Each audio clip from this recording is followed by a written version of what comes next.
Well, we're going to go ahead and get started. For those of us just joining, you are welcome to introduce yourself in the chat or not. We're going to have a chance to hear from each other throughout the night, so no pressure. But first and foremost, I'm Mari. I'm the Director of Development and Communications, and it's my pleasure to introduce Charlotte Johnson, who is our board chair. She's going to offer a few remarks before we jump into the roundtable. Thanks, Mari. Good evening, everyone, and welcome. As Mari said, my name is Charlotte. I have the honor of serving as the chair of ATC's board. And I want to thank you all for being here. Time is our most finite resource, so we are profoundly grateful that you chose to spend an hour on a Tuesday night with the ATC community. I hope that you have had a chance to read through ATC's 2021 Impact Report.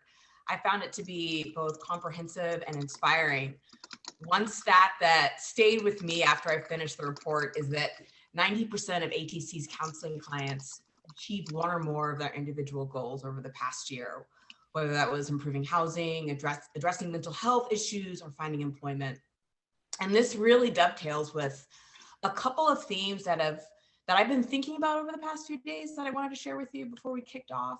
One was the strength of ATC's innovative programs. You know, when I joined the board about 3.5 years ago, which is hard to believe, where time goes, I was drawn to ATC's relentless commitment to offering radically accessible support to its clients. And, you know, this has been the heart and soul of the organization over the past 2 decades. ATC has always prioritized removing barriers to social services. And in 2021, the team helped over 60% of its clients access these services.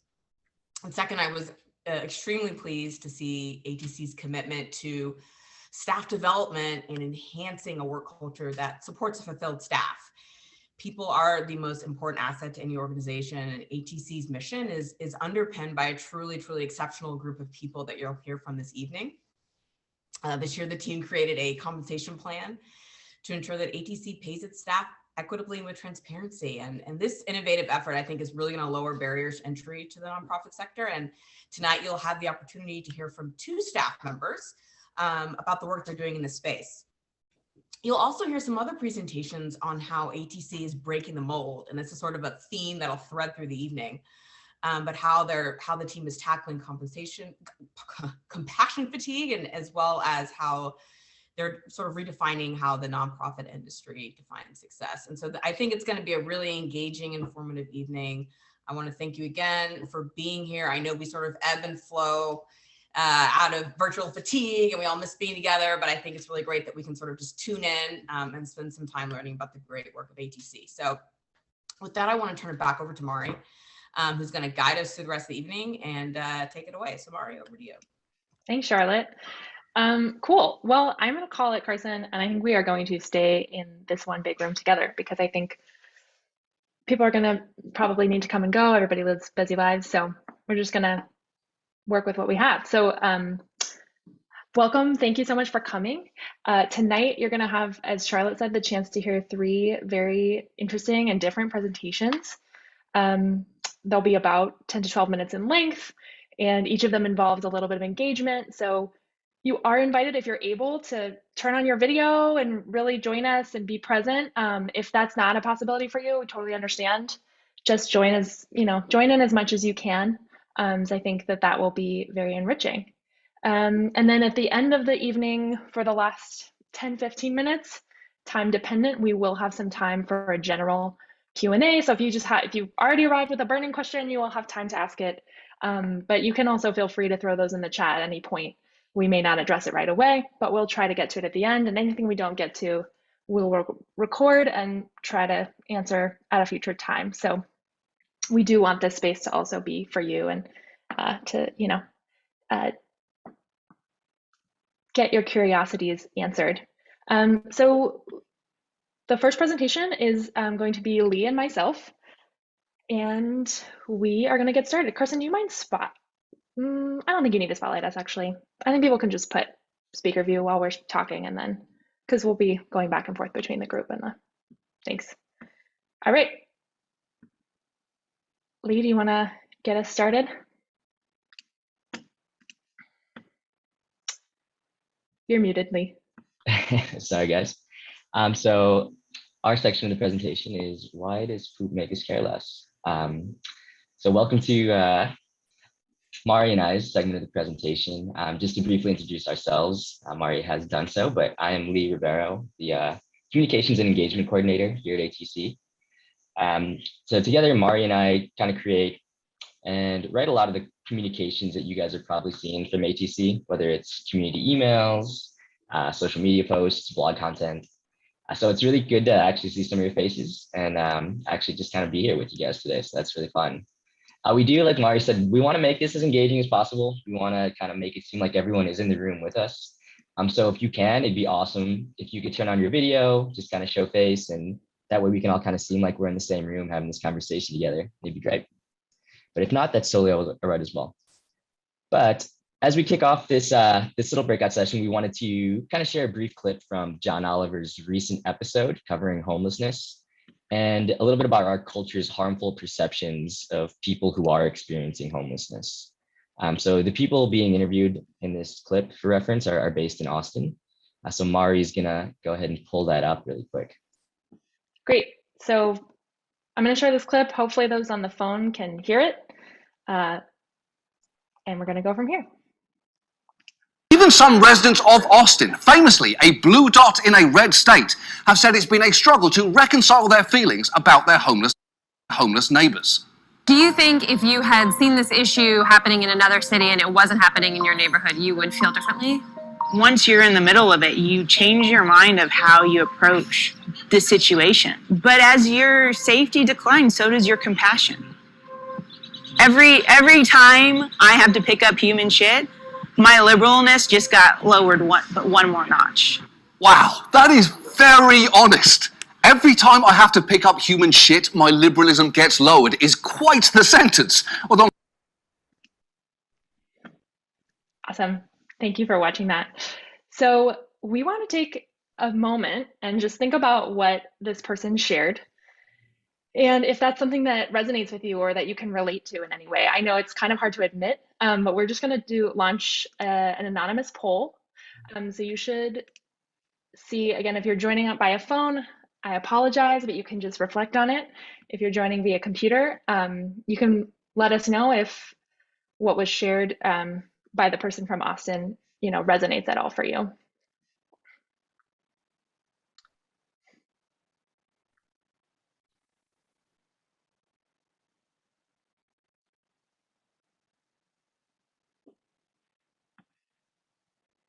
We've got about 25 more seconds. Oh no, we've been going for 30 seconds. I'm going to close the poll in about 10 seconds. Thanks, y'all. All right, I'm going to end the poll. And I'm going to share the results. So out of 90 people who voted, 32% said yes, that they resonate. 68% said no. So it's a bit of a mix. And I'm going to stop sharing and close that. And so we're actually just going to give all of you a moment to reflect on what the video had, why you said yes or no, and what do you think maybe are some of the underlying reasons that people might feel more or less empathy for people who are experiencing homelessness in our community. So if you want to grab a pen and paper or jot some notes down on your phone, I would just encourage you to write down, a sentence or two in reflection. I'm just going to let a minute go on the clock. And if you have any questions, you can pop them in the chat.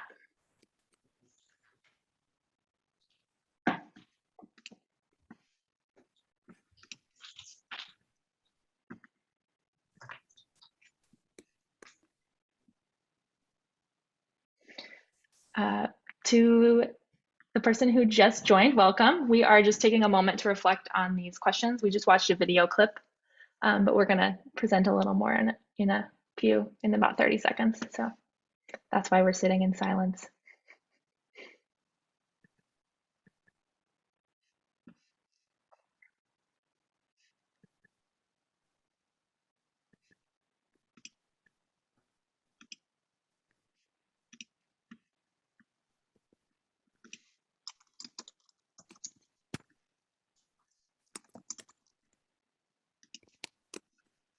All right, go ahead and write down, your last thought.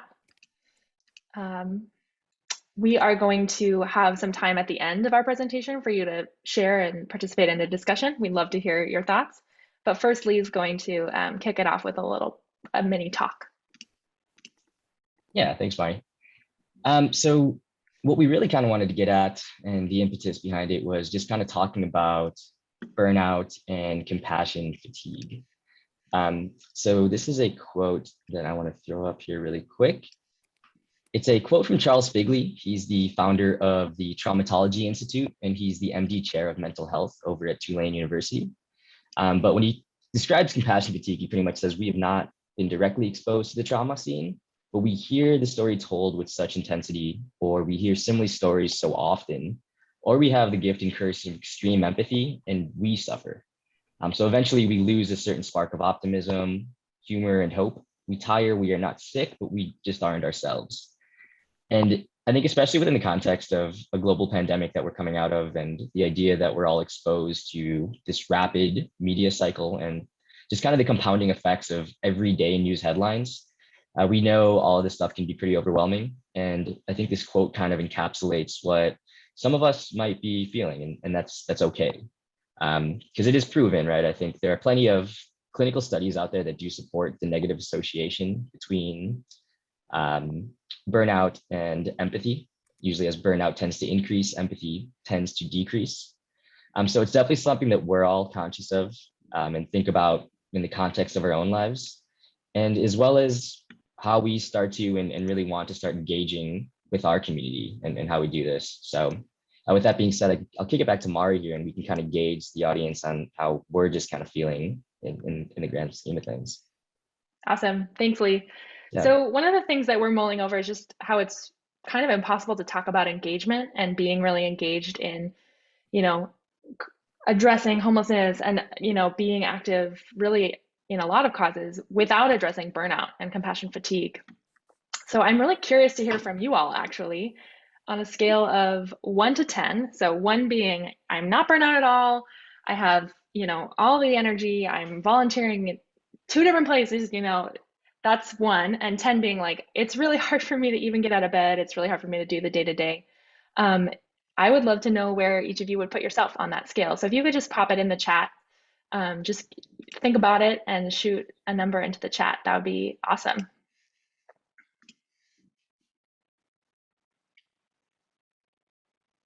Okay, we're getting a lot of 5s, 4s, 3s. I've got an 8. I can relate. We got some more 4s and 3s. Thanks, y'all. Can keep popping these in the chat. It looks like a pretty wide mix. Got another 3. That's awesome. I'm excited to hear from everybody who's in the 3-4 camp, as well as everyone else, obviously. So here at ATC, the reason that we're talking about this and thinking about this a lot is that we really want to make sure we're providing our community of followers with relevant news, important information that helps understand what's going on and how to navigate it. And we really want to engage our community meaningfully in the work that we're doing and help people to, be a part of the solution to our city's biggest social challenge. We're really committed to building a Bay Area where everyone has what they need to thrive. And we know that it's going to take every single one of us. Not everyone has the same role to play. Some of us will work at nonprofits. Some of us will work at the city. Some of us will be donors, or we will tell our friends about it. We'll be, compassionate when we're walking down the street to a neighbor of ours who is unhoused. It really takes all different approaches. And so we acknowledge that. But we also know that burnout is super real, and that we can't effectively build towards a solution if people don't have the capacity to pitch in. So we have a couple more minutes left in our presentation. And I know we've had a lot of different things thrown at you. So I want to open it up for a brief discussion and invite people who are in the audience to weigh in.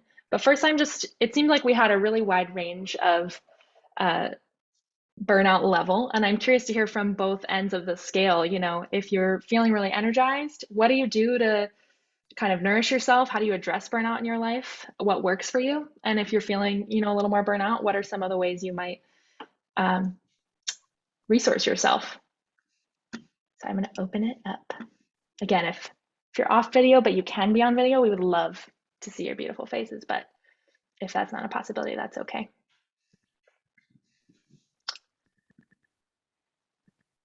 Also, if you prefer to weigh in on the chat, you can do that.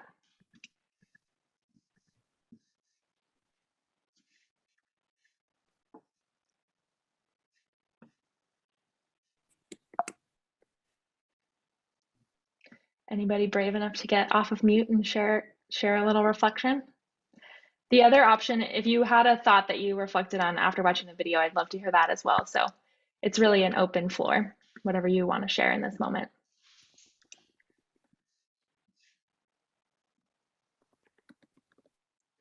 We have someone in the chat saying, I prevent burnout by remembering that I can only do so much, but I can still do a lot. So that's really helpful. Scope and scale can be really daunting, I think.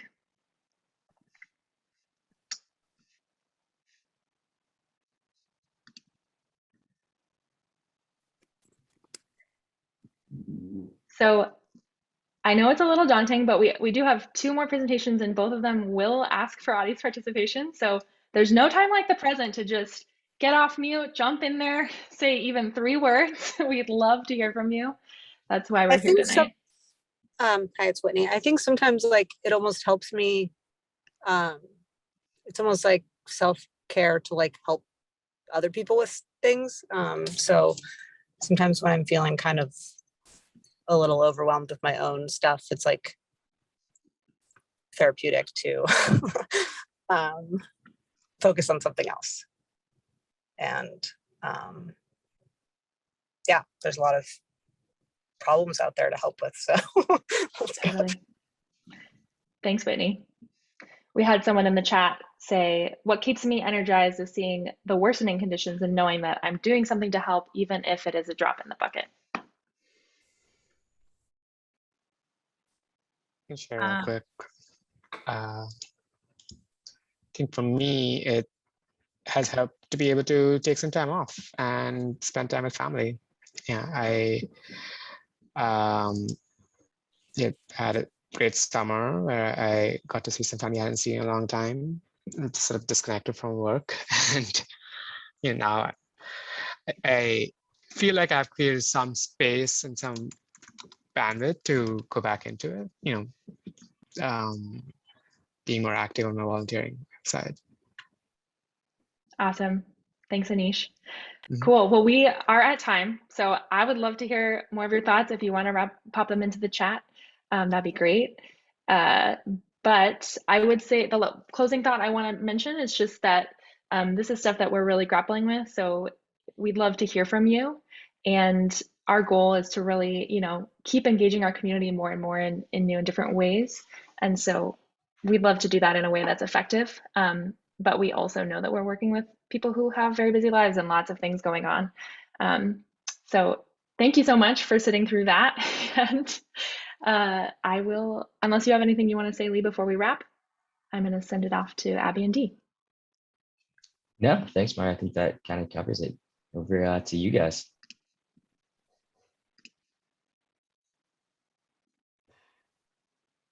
I'm on mute. Hey, everyone. I'm Demaree Miller, Program Director with At the Crossroads. I've been with the organization about 6.5 years, and I use he, him pronouns. I'm going to let her introduce herself, but I want to let everyone know that today is Abby's 5th year anniversary. Yay, yes. Celebrated my coworker's 5th year anniversary too. We got some Uncle Boys in the burger spot in Richmond to celebrate. But hi, my name is Abby Pennington, and I am the program supervisor at the Crossroads. And I use she, her pronouns, and I'm going to share my screen here in a moment. Give me 1 second and I can see if I can get this up. And then I can press present. Cool. Is that cool for everyone? Little thumbs up if you can see it all right. All right, cool. Let's see if it makes that dinging noise today. All right. Okay, so our presentation, we're going to be talking about defining success, how our clients define success, how we in this group defines success and how ATC defines success. So the first question we're going to ask you all is to take a minute and think about, what does success look like for you? We'll do like a full minute to think about it, and it'd be great if you could put something in the chat, and we'll come back to this at the end and reflect on what people have said. So everyone could just take 1 minute. I'll get my timer going. While everyone's doing that, you have a minute. Everyone just write what success is to you in the chat. I can tell you a joke during this minute though. For 5 years now, I've been working on a stand-up comedy routine I'm never gonna perform because it's, but how do you catch a unique rabbit? Anyone know? How do you catch a unique rabbit?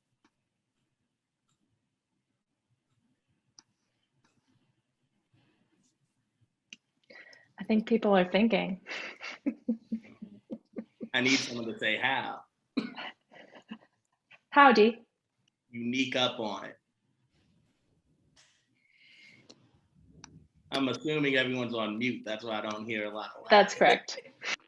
How do you catch a tame rabbit?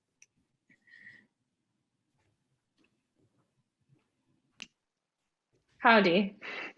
The tame way. Unique up on it. Nice. Okay, so we're at the minute mark. So people can keep adding to the chat as they see fit. Okay, now can I get this timer? Cool. But we wanted to share what some clients have said success looks like to them.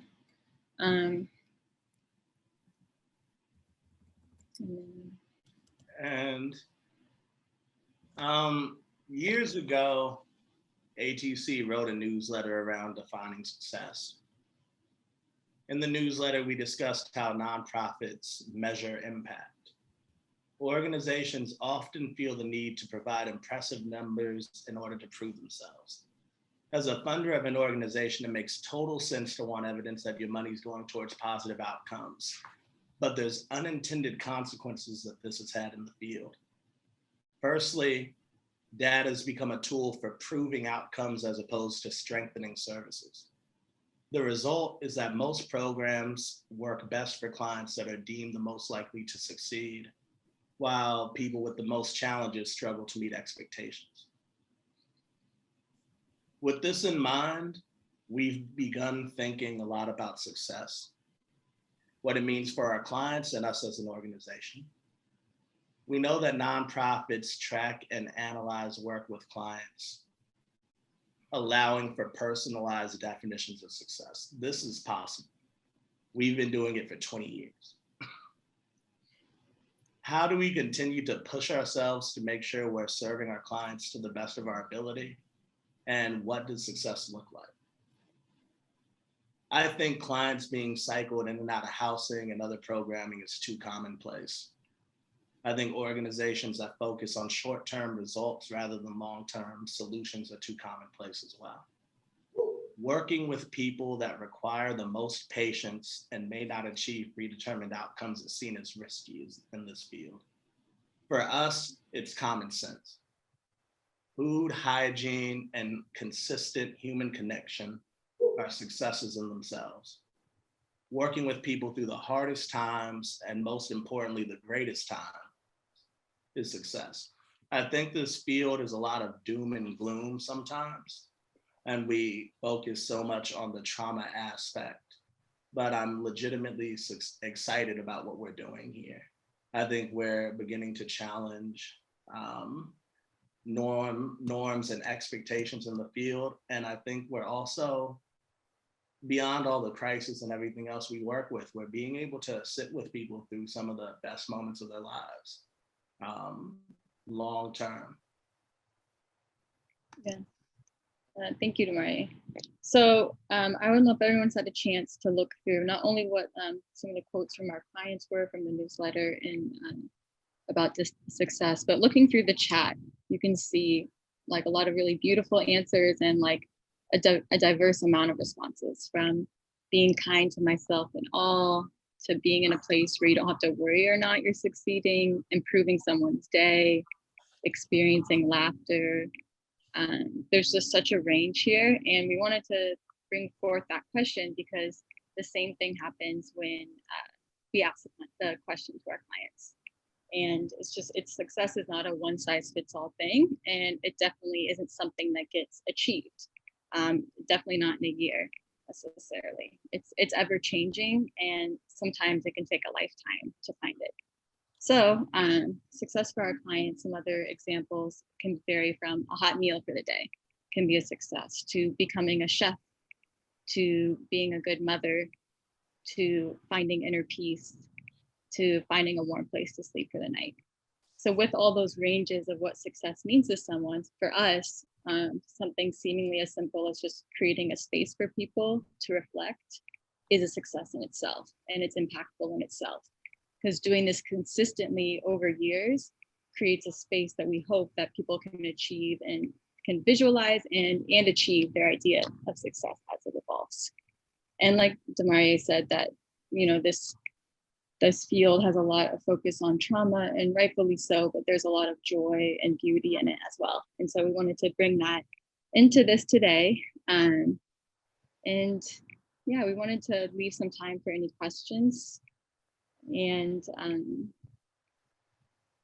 don't know, just anything about if you want to share more about your answer, and also how that can vary from like societal expectations of what success can be. And I want to go back towards, Abby mentioned a second ago that there's a lot of trauma in this work, but there's a lot of joy. And I think in terms of burnout and in terms of finding a place in this work, we can't look at people as projects. We can't look at people as outcomes. We need to actually see the whole human being, because your answers in this chat aren't so different than the things we talk about with our clients every day. And it has to be that you see a whole person with the ebbs, the flows, the hard parts, and everything else. And I think, at least personally speaking for me, that kind of helps from the burnout. It's more life than it is anything else. And with that, yeah, any questions anyone has? I'm gonna need people to talk because me and Abby actually budgeted a couple minutes for this. Feel free to put it in the chat. Feel free to say something out loud. And that's literally the only joke I have, so.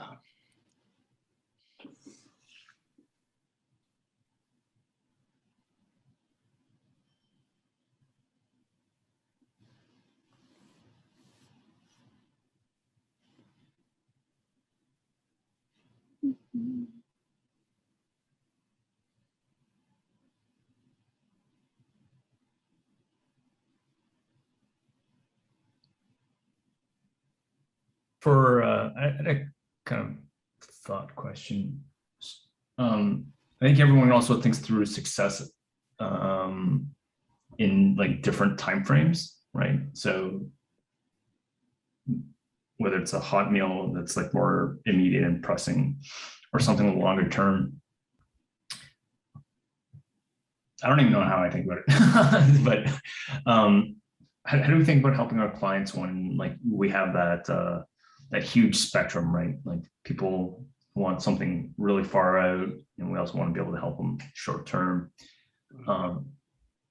And I guess, is it always just around, how do you think about it? Is it more around getting them to that next step, so whatever it is, versus like some ultimate end goal? Because like sometimes if they do have some long-term view of success, it'll take time to be able to help them there.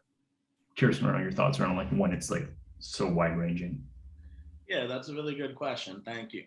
I always look at things towards building blocks and kind of that moving towards self-actualization, you know. I think at the very beginning, we work on very immediate need, that is food and clothing. And I think once we kind of cultivate consistency and a sense of safety, we try to think about those bigger things. But I also say sometimes I work with clients and kind of right off the bat, there's a very big idea and a very large goal. And I think it can be very easy to be overwhelmed, not just for them, but for us as counselors and us as a team, when there's so many things you need to do. And one thing we discuss in our team all the time is the need to slow down. We can't meet urgency with urgency. We have to be deliberate in everything we do. And sometimes it's a deep breath, and I'll talk to someone on the phone and I'll say, let's talk about everything you want to do and let's think about what we want to do first. And I think that's the thing, just letting people, and at the end of the day, it's going to be whatever they want to do first, I'm on it. Like, that's what they want to do. And then I think it's about reasonably communicating what you can do. I can help with this. This is something you might have to work on your own. This is something we can meet up with together.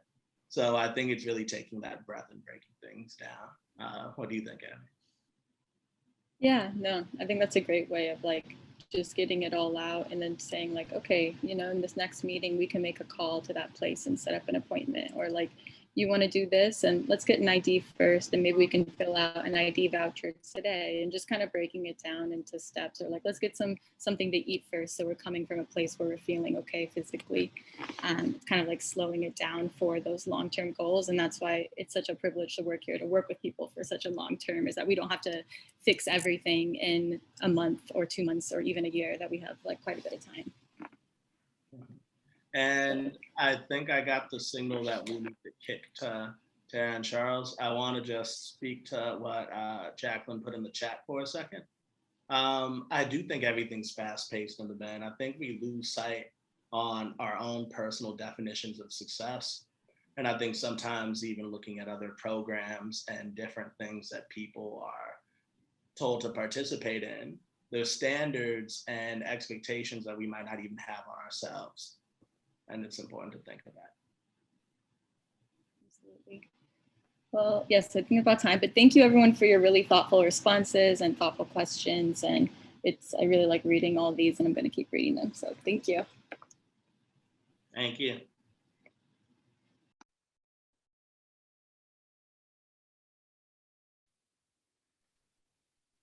Okay. I think it's on to Tara and I. Yes. Well, thank you for making it to this point in the evening. And it's really, really wonderful to see so many familiar faces and names on there. And I really appreciate you spending some time with us tonight. My name is Tara. I'm the Director of Operations and Finance here at the Crossroads. I've been here about 5.5 years. And I'm sure at this point, most of you all know my co-host, Charles Lerner, our Executive Director. We are really excited to share about this project with you. We have made tackling inequity internally a priority as we tackle inequity externally on a much larger scale. Traditionally, the nonprofit sector is fairly low paying, and that disproportionately affects people of color and women who most commonly fill those positions, but are doing incredibly important work. ATC staff are working on the most pressing social issue in our city, and we have decided to invest resources in their mental, physical, and professional well-being, so they can continue to effectively serve our clients and our mission and can thrive themselves outside of work. Thank you, Tara. Am I presenting? Did this actually work? Yes. All right. Tara and I flipped a coin about who was going to actually do the clicking, and I lost. And all of you are going to suffer because of it. So I'm really excited to be here. I'm really excited to, hear from and be in the room with all of the other ATC staff and our leadership. It's just really exciting to just hear from everybody. And thank you for everyone who's attending tonight, our one night only with ATC staff. It's an intimate group. So thanks for being here. As Tara said, we've been working really diligently for months on a compensation philosophy and plan because our organization, and as is the case with so many things, have decided that it is time to draw a line in the sand and be a model organization for the change we want to see externally, but also we've kind of brought that in-house internally. So to kind of set the stage for our presentation, which is the last one, and then we're going to have more of a group discussion in a few minutes. I have a couple questions, or we have a couple questions for you, and we're hoping that you'll put the answer in the chat. So first question, what is considered low income for a single adult in San Francisco? What dollar amount, what salary? So I would love to hear your thoughts. If you could put it in the chat for us. Tara, I think, yep, I can see it. Let's see, remove this box.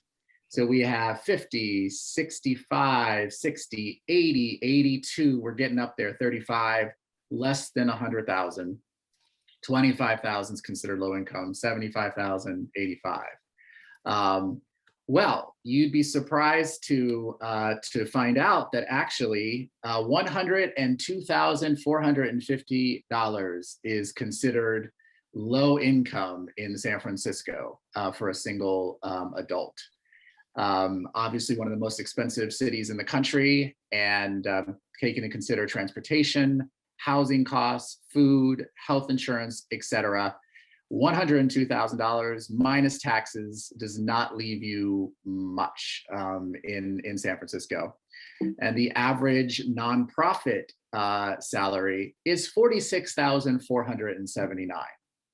I've worked in the nonprofit sector for 25 years and have been an ED for 10 years. And it's taken me this long to finally see the light and say, what the heck are we doing? And I cannot be complicit in this anymore. And it's time that we get bold and we start tackling this issue.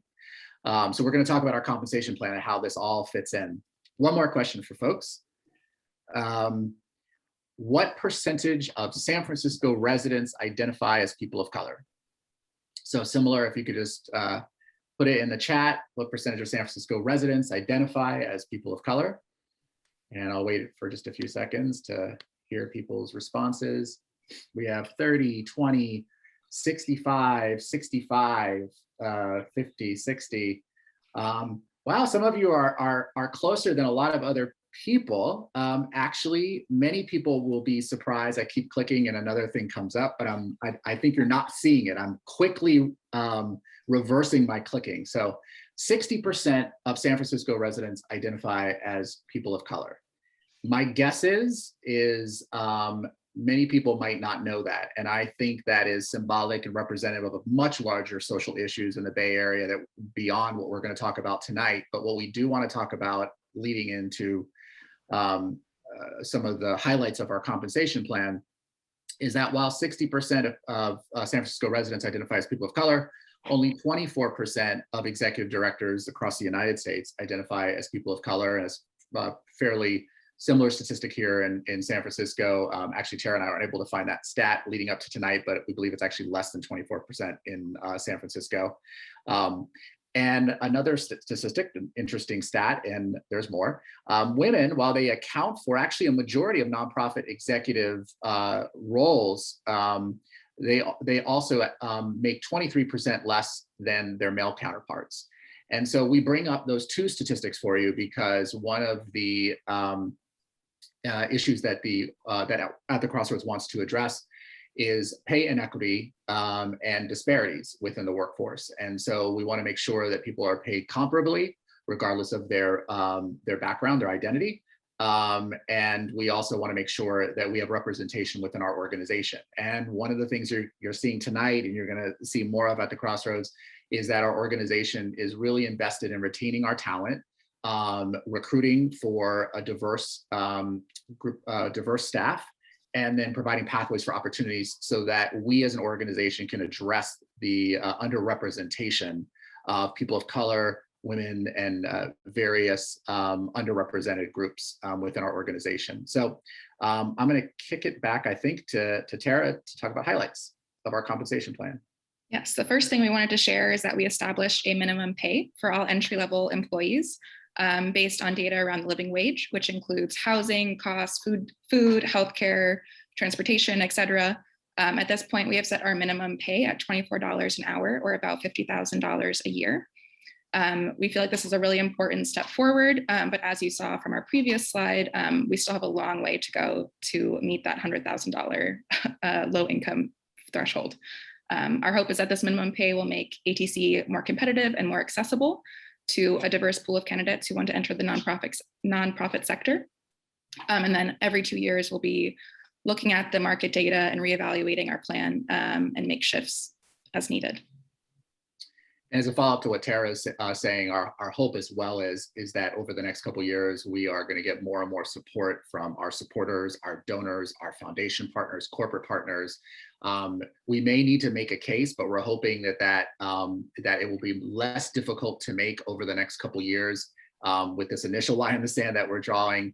That it is time that we value the nonprofit sector and we value the people who are working within it, similar to how we should be valuing our educators. It's time that we need to take a stand. And we're losing talent in the city, and it is only going to be a matter of time before we have no one left to care for the most vulnerable people within our city and our region.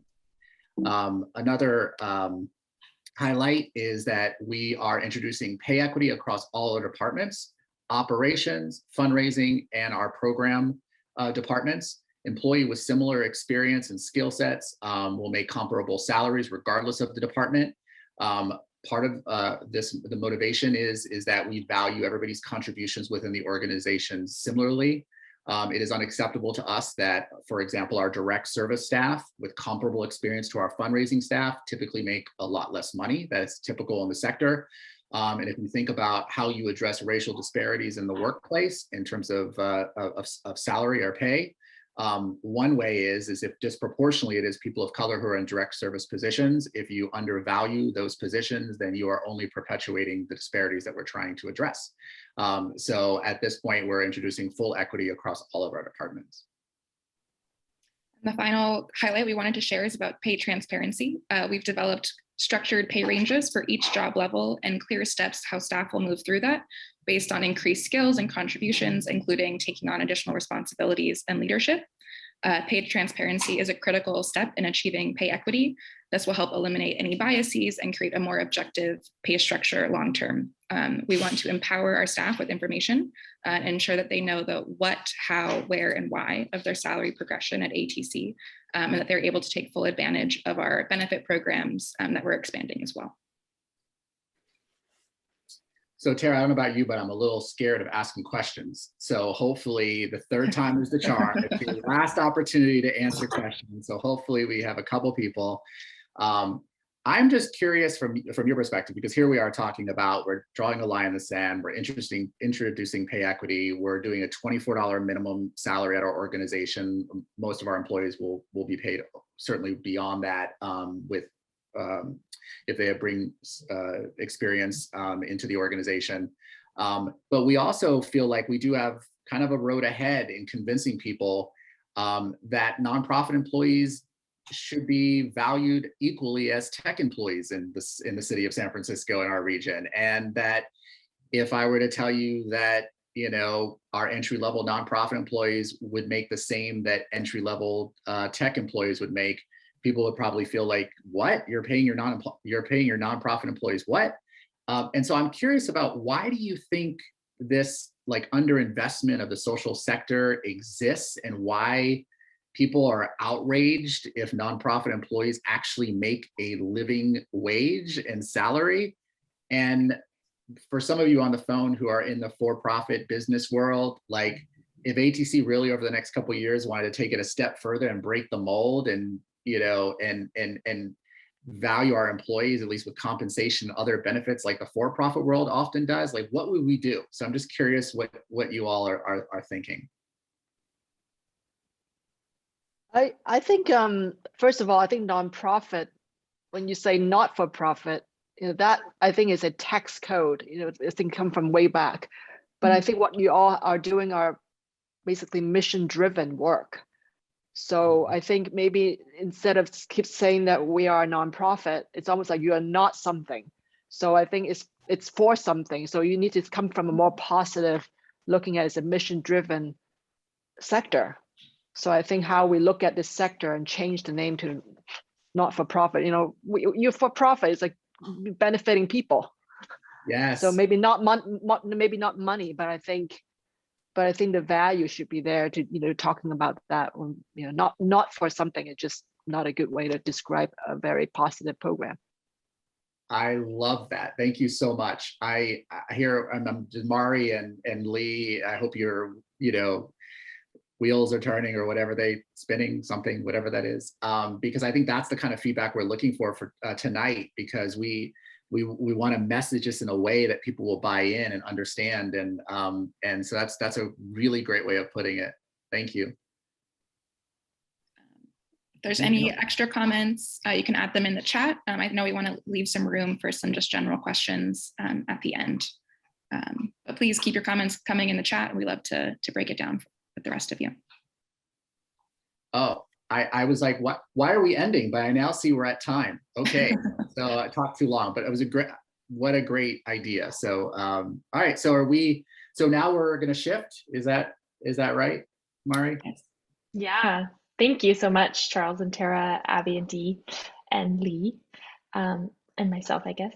And thanks to everybody who jumped in and participated. I know it's kind of a whirlwind, but again, as Tara said, if you're still thinking about that, just go ahead and throw it in the chat. We're going to save the chat so we can look at stuff later.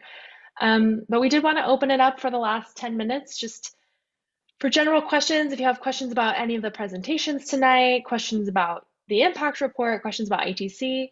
I know, Charles, did you want to make any closing remarks, or do you want to open up for questions and then maybe do your remarks at the end?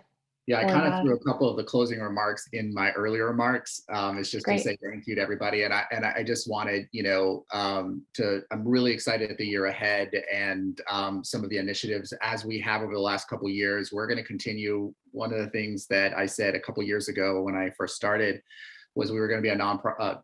Well, now I have to think of a different way of putting nonprofit, but we are going to be an organization that is transparent and humble and wants to engage the community and learn and test our biases and assumptions.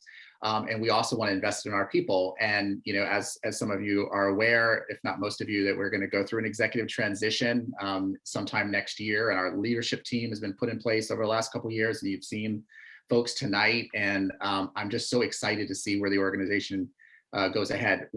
The organization is the community's agency. We do the community's work. We do your work. You invest in us to do the work. And that work, I see Rob is on the call today, our founding executive director. That work will continue. And I think ATC has such an amazing way of looking at the world. I say very few things are right or wrong, but I think we are looking at the world and other human beings in the right way. And so I hope you'll just stick by us and continue on this path with us. So yeah, if we could just see what people have to say and questions. You can go ahead and throw your question in the chat, or if you're feeling particularly brave, you can unmute and ask it out loud. Either way works. So I'll jump in and ask the first question. It's Vanessa here from the board. So there's a lot of news about the amount of money that San Francisco County is putting aside for homelessness right now. How effectively is that being used? And do you think it's being put into the right place?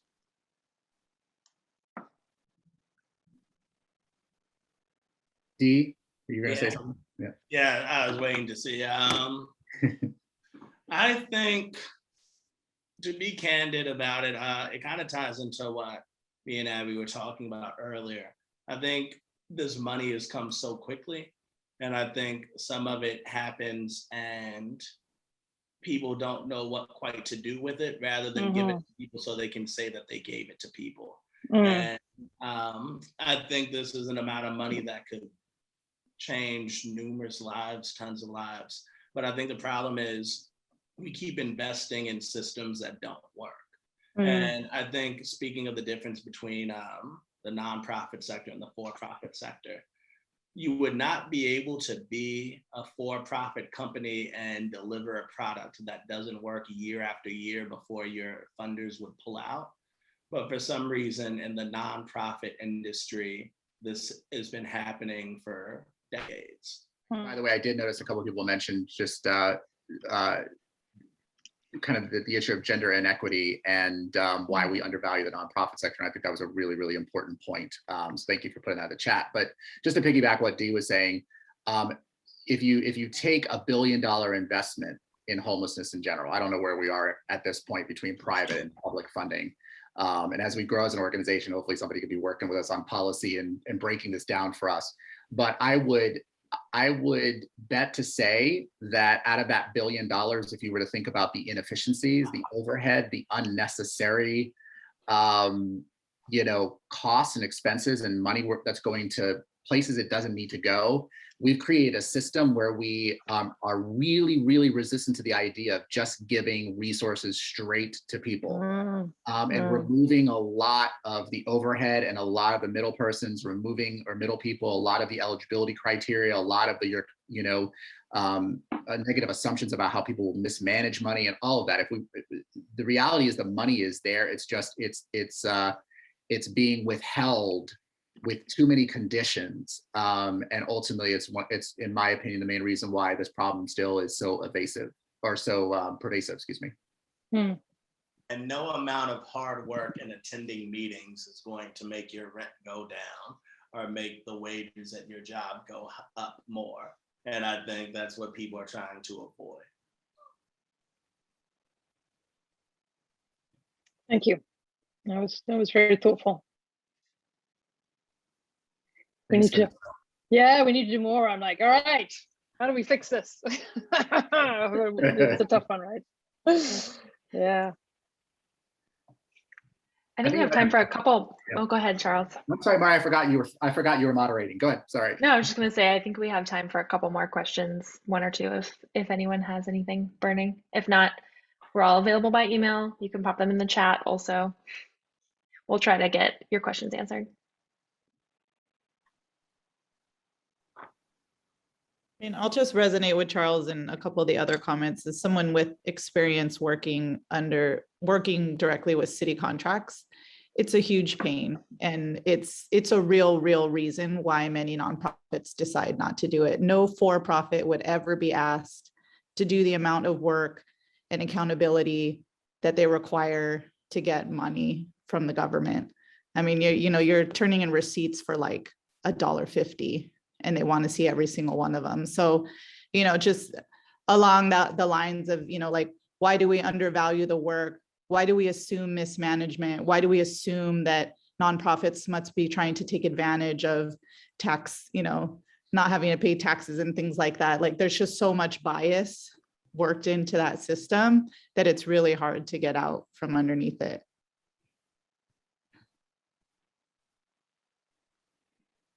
Thanks, Tori. I have something I'd like to say.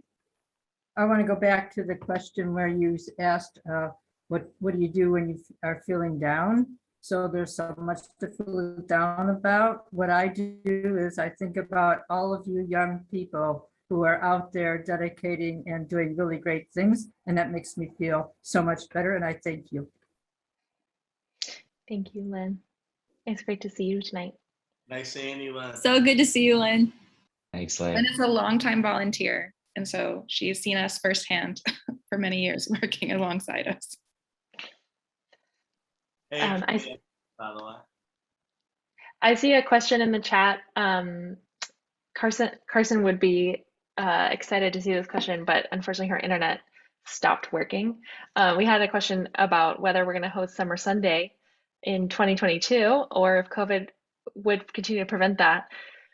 Actually, we are going, oh, Carson's back just in time to hear us talk about Summer Sunday.